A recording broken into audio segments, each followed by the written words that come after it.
Lo pernah denger nggak soal rumah sakit yang tutup tiba-tiba karena kasus aneh? Konon ada satu ruangan di sana yang nggak boleh dimasukin katanya. Tapi apa jadinya kalau ada orang nekat yang malah pengen masuk? Ini bukan cerita biasa. Gue akan ajak lo buat ngalamin langsung misteri di rumah sakit bayangan. Lo tahu kan rumah sakit yang udah lama kosong di ujung kota?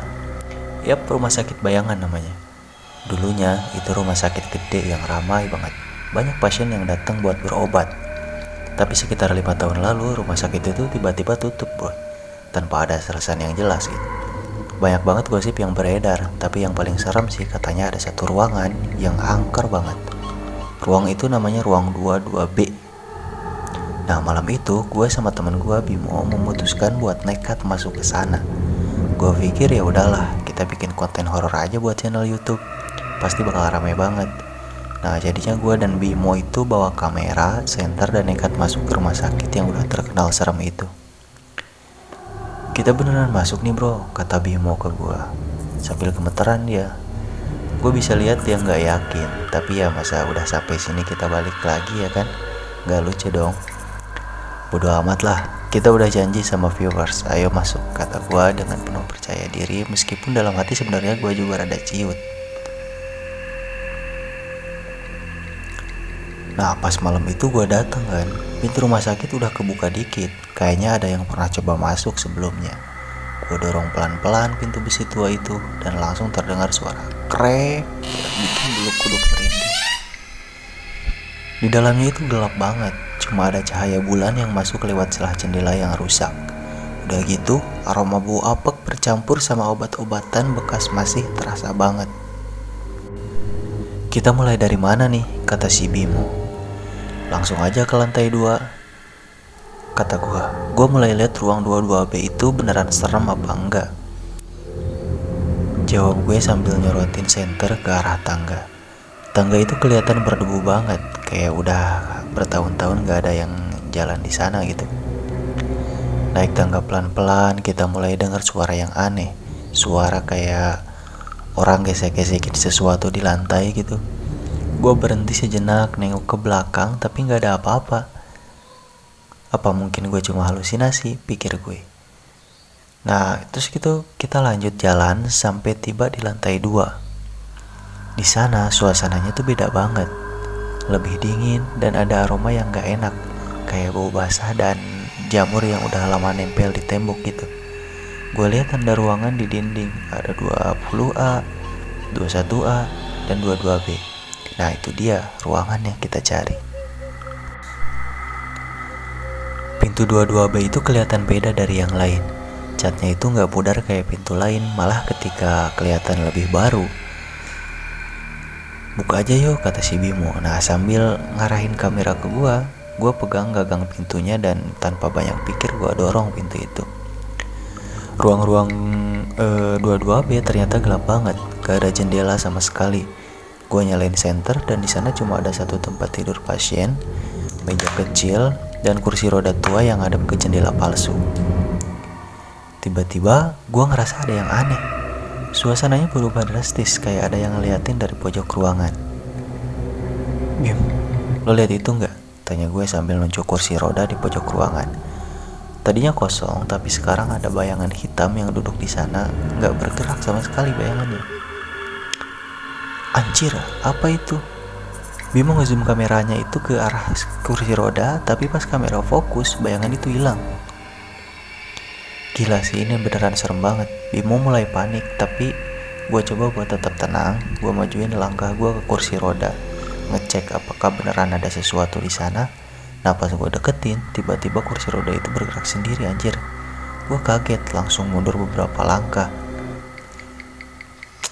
Bro, kita cabut aja yuk. Ini udah gak bener, kata Bimo sambil gemeter. Tapi sebelum gue sempet jawab, pintu 22B yang tadinya gue buka lebar-lebar tiba-tiba nutup sendiri dengan keras. Brak gitu. Kita terkunci di dalam anjir. Bimo, bukain pintunya anjir. Gue terisak sambil dorong-dorong pintu yang gak mau kebuka. Bimo ikutan panik. coba nyorot kamera sekeliling ruangan yang makin lama makin dingin. Suara gesekan tadi balik lagi, tapi kali ini lebih keras. Kayak ada yang nyeret-nyeret benda berat di lantai gitu. Gue sama Bimo langsung nengok ke belakang, dan di sanalah dia berdiri, seorang perempuan dengan gaun putih panjang, rambut acak-acakan nutupin setengah wajahnya. Dia diam, tapi tangannya yang pucat banget nunjuk ke tempat tidur pasien. Gue cuma bisa berdiri kaku, nggak bisa gerak sama sekali. "Siapa lo?" tanya gue pelan-pelan sambil gemetaran gue. Berharap ini cuma ilusi.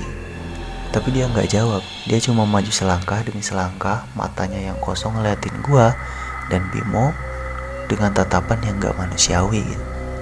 Gue langsung narik Bimo buat mundur, tapi sebelum kita bisa gerak lebih jauh, perempuan itu udah hilang lagi. "Ini gak masuk akal sih bro. Ini bukan sekedar cerita doang," kata Bimo dengan napas yang ngos-ngosan. Gue setuju, tapi yang bisa kita lakukan cuma coba bertahan dan cari cara buat keluar. Gue nyorotin senter ke arah tempat tidur, dan di sana ada satu yang baru gue sadarin, ada buku catatan tua yang kayaknya milik pasien terakhir di ruangan ini.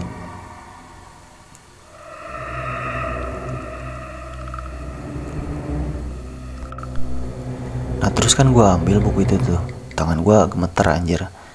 Halaman pertama cuma ada tulisan tanggal dan nama pasien, tapi di halaman kedua ada kalimat yang bikin gue merinding.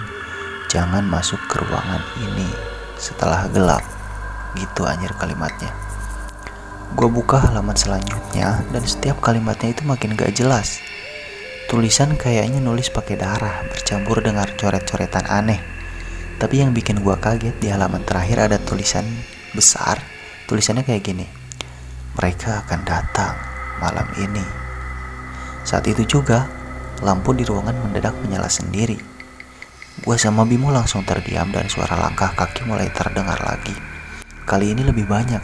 Gue langsung nengok ke jendela palsu dan gue lihat bayangan-bayangan orang yang berdiri di sana.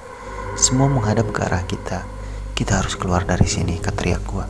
Gue dan Bimo coba buka pintu sekuat tenaga, tapi tetap gak gerak.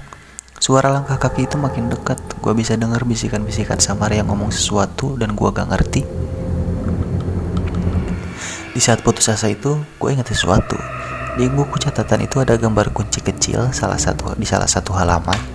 Nah, gue bongkar meja kecil di samping tempat tidur dan bener aja, gue nemuin kunci kecil yang tersembunyi di balik laci yang rusak.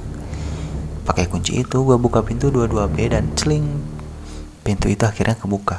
Gue sama Bibi langsung keluar tanpa pikir panjang, lari sekencang mungkin turun ke lantai 1. Suara langkah kaki masih ngikutin kita, semakin cepat suaranya. Setelah kita sampai di pintu keluar rumah sakit, tanpa pikir panjang gue dobrak pintu itu dengan seluruh tenaga. Udara dingin malam langsung menyambut kita, tapi gue gak peduli. Gue sama Bimo terus lari tanpa menoleh ke belakang.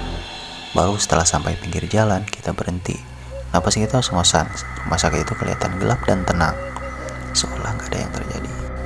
Tapi gue tahu, apa yang tadi gue alami di dalam itu beneran nyata, bro. "Bro, kita gak akan masuk lagi ke sana kan?" tanya Bimo sambil gemetaran.